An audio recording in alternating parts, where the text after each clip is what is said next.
yung ating paksiw. Sinaing na tulingan. Pagkalipas ng isang oras, ano siya? Hindi na lang yung apoy nito. Wow! Ang bango.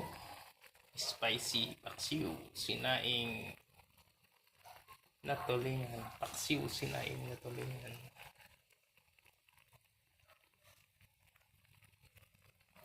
Pinakuluan natin ng isang oras. Sa suka-tuba lang yan.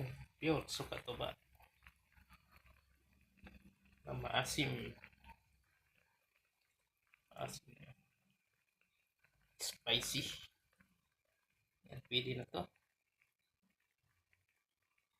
Masarap yung may sabaw. Kunting sabaw.